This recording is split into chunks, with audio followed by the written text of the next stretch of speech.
마켓 리더에게 듣는 시간으로 이어가겠습니다. 오늘 저희가 예고했던 대로 AI 관련된 이야기 해보도록 할 텐데요.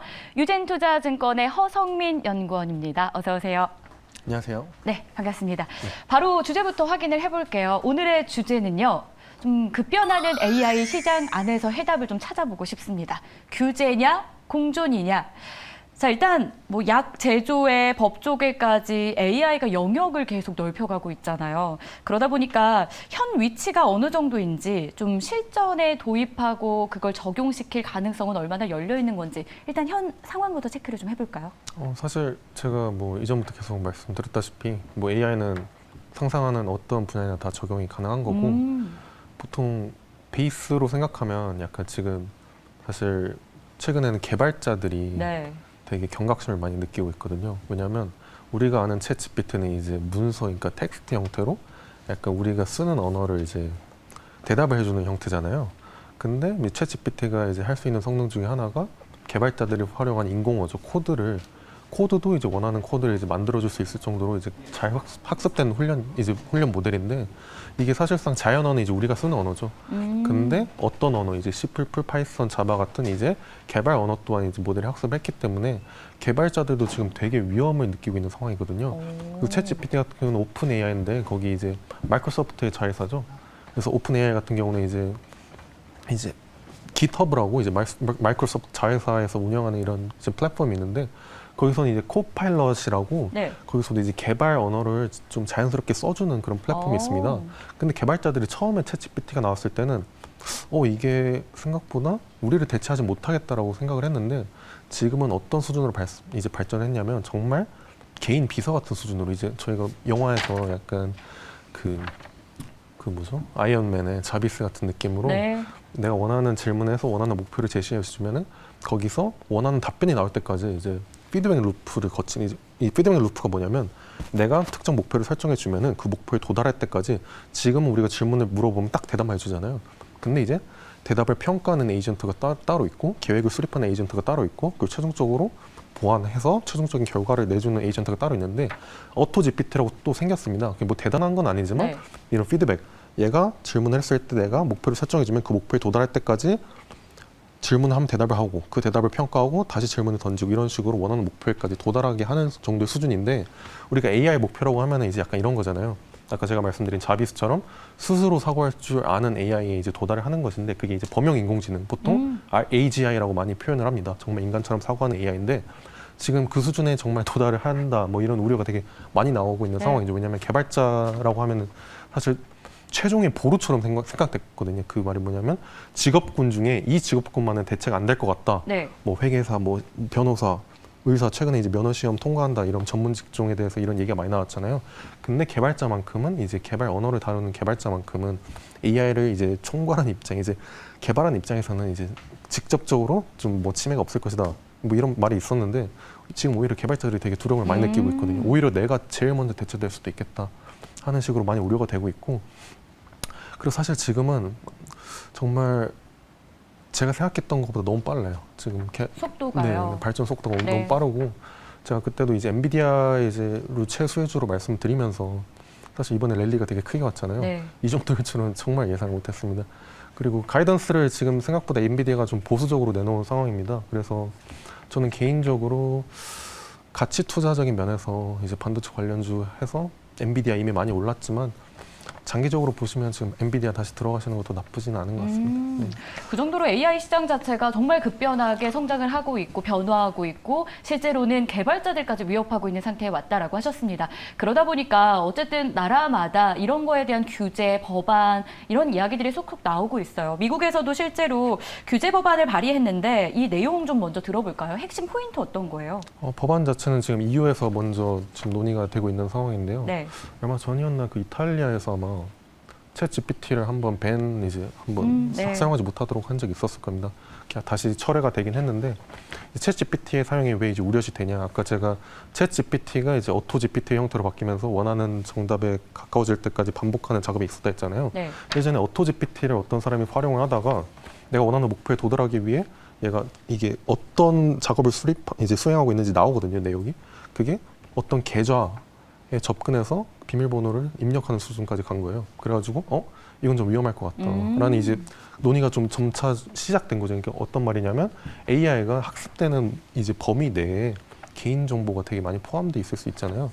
그런 정보까지 학습한 모델이 이제 어떤 식으로 이제 정답을 내놓을지도 모르는 거고, 사실 생성형 AI 이미 많은 분들이 이미 아시고 계시겠지만, 생성형 AI는 이제 그림을 그려주는 그런 네. 느낌, 이렇게 많이 아시잖아요.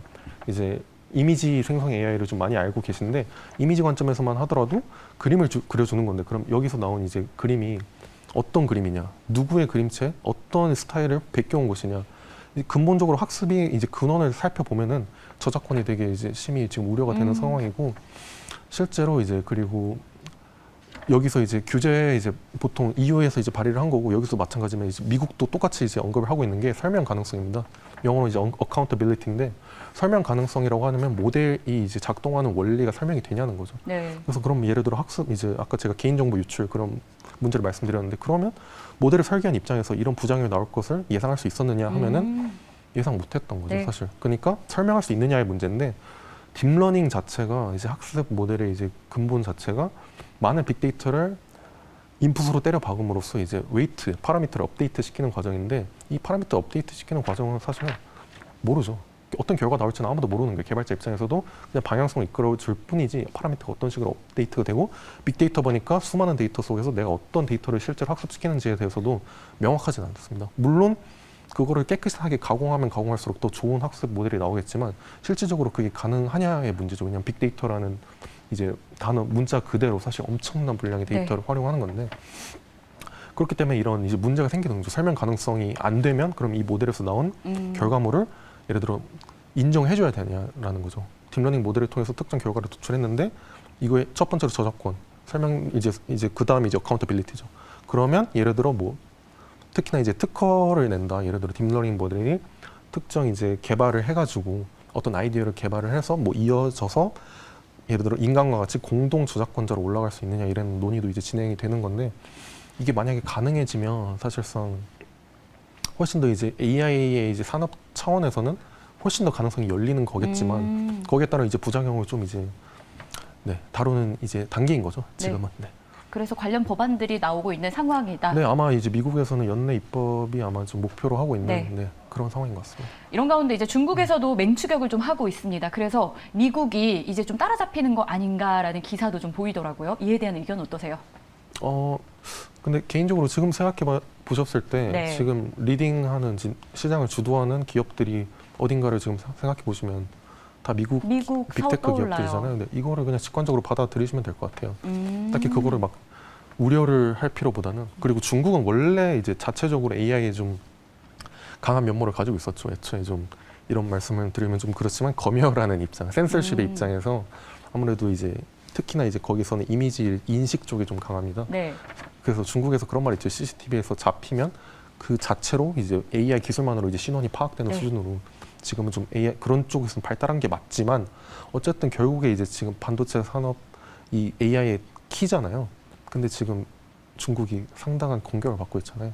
그런 차원에서 생각을 해보시면 연결고리가 잘 이어지실 것 같아요.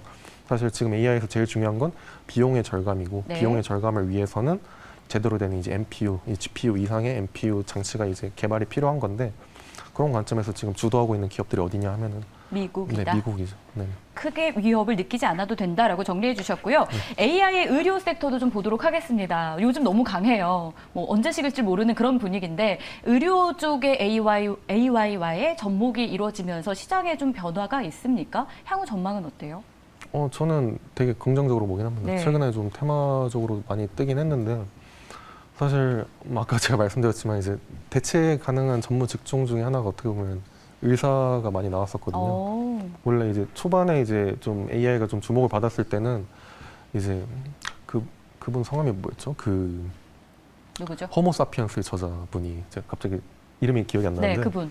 네, 그분께서 이제 말씀하신 게 이제 우리가 생각했던 것보다 이게 위에서부터 오히려 대체가 될 것 같다.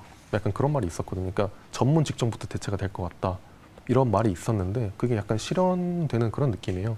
그래서 그러니까 지금의 의료 시스템에서 제공되지 못했던 그런 좀 허점들을 지금 AI 의료 섹터에서 이런 테마에서 되게 많이 보완하는 느낌이 되게 막 강하게 들어가지고 소비자 입장에서도 지금 되게 수요가 높을 수밖에 없거든요. 지금 고령화 추세를 감안하면은 이제 거기서 내놓는 솔루션들이 대부분 특정 뭐 연령 뭐 이런 연령이나 개인 정보에 대한 빅데이터를 학습을 해서 네. 내가 특정 질병에 취약한지 아닌지에 대한 그런 분류가 되게 쉽게 이루어지고 그럼 내가 지금 이런 위험군이고 아니면 이제 기술 자체로도 들어가는 거죠.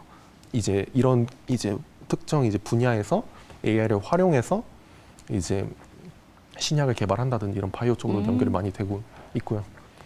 네. 앞으로도 긍정적인 전망이 의료 섹터 안에서도 AI와의 접목이 있을 것이다. 네, 장기적으로 네. 이건 진짜 보고 투자하셔도 될 것 같습니다. 하반기도 AI 관련주들이 주도할 것으로 보십니까? O, X로 대답해 주신다면 상대적으로는 주도하겠죠. 상대적으로는 네. 주도할 가능성이 있다. 네. 자, 그렇다면 마지막으로 좀 여쭤보고 싶어요. AI 관련해서 주목해볼 이벤트 있는지 그리고 탑픽 종목까지 정리해 주시죠. 주목해볼 이벤트는 이제 원래 기술이 이제 발전을 함에 따라서 네. 이제 항상 이제 테마가 뜨잖아요. 근데 이제 나스닥 위주의 빅테크 위주에서 어떤 식의 이제 해프닝이 나타나냐면 보통은 이제 하드웨어 중심으로 이제 지금 반도체 같은 느낌으로 한번 상승을 한 다음에 그 여파가 약간 퍼지는 느낌입니다. 네. 그래서 그 다음에 뭐냐 하면은 이제 데이터 센터나 소프트웨어 위주로 이제 점차 파급력이 나타나겠죠.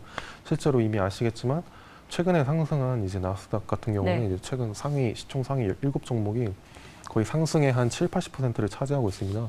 이제 그 파급력이 살짝 좀 풀리면서 여타 이제 수혜 종목이 나타날 시점이라고 생각이 되고요. 예를 들어 어도비 같은 경우가 있죠. 어도비 같은 경우도 최근에 가이던스를 좀 상향하긴 했지만 큰 폭이지는 않지만 그런 좀 가능성을 보여줬거든요. 동영상 편집 과정에서 AI를 활용해서 내가 원하는 동영상을 쉽게 만들 수 있도록 이미지 포함해서 그런 식으로 이제 활용을 많이 하고 있기 때문에 이제 어떤 식으로 소프트웨어를 활용할지 그건 이제 우리나라가 되게 잘하는 거거든요. 우리나라는 네. 대형 모델 개발보다는 소프트웨어 위주의 이제 개발을 많이 하고 있기 때문에 최근에 주목할 만한 테마가 꽤 많은 것 같습니다. 탑픽 하나만 종목 알려주실 수 있어요? 저는 여전히 엔비디아. 이렇게 섹터로 소프트웨어 쪽이다. 저는 여전히 엔비디아입니다. 예전에 말씀드렸지만. 네. 좋습니다. 네네. 네, 지난번 출연 때도 이야기해 주신 엔비디아 이야기까지 나왔고요. 섹터 이야기 다뤄봤습니다. 허성미 연구원이었습니다. 고맙습니다. 감사합니다. 네, 준비한 소식 다 전해드렸습니다. 저희는 내일 다시 찾아올게요. 시청해 주셔서 고맙습니다.